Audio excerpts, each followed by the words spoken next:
In the very near future, the U.S. Immigration and Customs Enforcement Agency is going to be conducting a fairly massive sweeping roundup of undocumented immigrants in the Northern California area. The campaign is going to be centered in around San Francisco and could happen within weeks. And it's expected to become the biggest enforcement action of its kind under President Trump. In fact, they are saying in various news outlets that they are expecting to target at least 1,500 different undocumented immigrants, although that is very much the lowest possible limit, as we'll get into. So the operation is said to go after people who have been identified as targets for deportation, including those who have been served with final deportation orders and those with criminal histories. Now, going back just a little bit earlier, Acting ICE Director Thomas Homan said that the federal government would not allow California to be a, quote, sanctuary state for illegal aliens, and would have no choice but to conduct at-large arrests in local neighborhoods and at work sites, which will inevitably, and this is where it gets a little bit scary, result in additional collateral arrests instead of focusing on arrests at jails and prisons where transfers are safer for ICE officers and the community, and naturally much more targeted there. So they say they're targeting 1,500 undocumented immigrants, although they're going into the process expecting that that is likely to then spiderweb off into a number of other arrests, possibly for each one of those 1,500 cases. Okay, these right-wingers can't help themselves. They're like, well, we can't do collateral damage inside the United States. That's a shame. So let's do collateral arrests. What's a collateral arrest? Like you're just mulling it? In fact, we actually had some. We do know what it is. During the Trump inauguration, some people had broken windows and the police rounded up 200 people in the area, including journalists and legal defense folks who had come to help the protesters, random protesters. They rounded them all up. Collateral arrests. I'm pretty sure we're not supposed to do collateral arrests in America because you happen to be in the wrong area at the wrong time. So I know what their excuse will be. No, we round up everybody that looked Latino. I mean, we suspected of being undocumented immigrants. Really, how do you suspect them of that? I mean, the guys that you have issues with, for example, if they're criminals, they have a criminal record.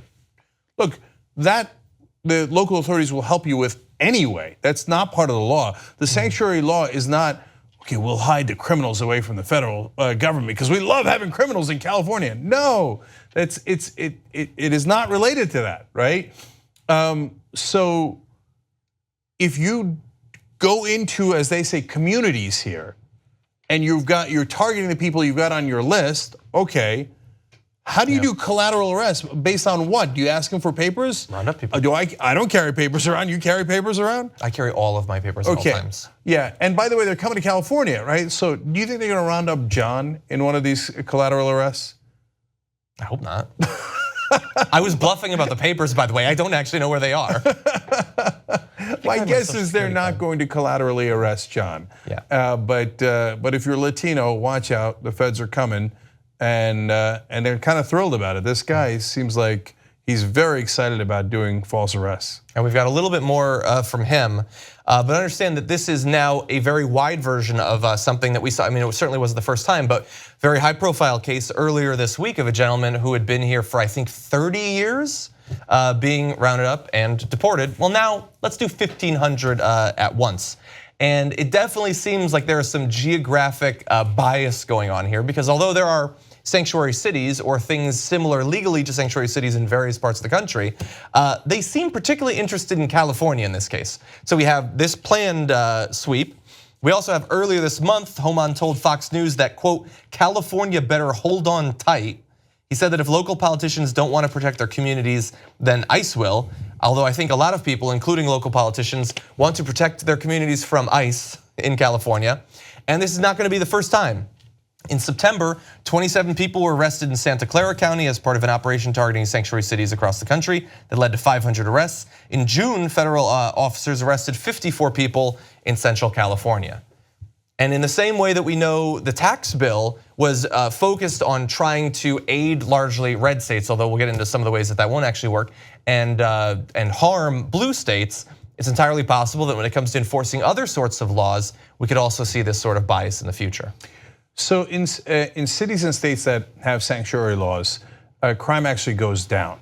And so that seems, especially the right wingers, perhaps counterintuitive. Well, I thought ICE was here to protect our communities. So why does crime go down when they do sanctuary laws? For a number of reasons, but the most important one is the reason that they say, hey, you don't have to worry about your papers when you talk to the cops or go to the hospital, is because they want you to talk to the cops and go to the hospital. So in terms of public health, you don't want someone not bringing in their kids with a broken arm or God forbid worse because they're worried about their papers and then the kid dies from internal bleeding. Don't do that, right? If you're humane and you're a decent person, you don't want that to happen. And in the case of the cops, they need to be able to help solve cases. They need to talk to the community. If a woman is abused at home or someone is mugged or raped or a loved one is killed, they want them to be able to talk to the cops so they can solve the crimes and prevent more crimes. And if they're worried about talking to the cops because they don't have papers and they know the cops will ask for papers, well then they won't talk to the cops. And what happens? Crime goes up. You know that is logical. And beyond the logic, we now have the numbers and the data to back that up. So when ICE comes in here, they get to act like tough guys. Be like, oh yeah, we're coming to get the bad guys and do collateral arrests and we're gonna mess people up and you better buckle up, ha ha. But in reality, you're making California less safe in everywhere you go.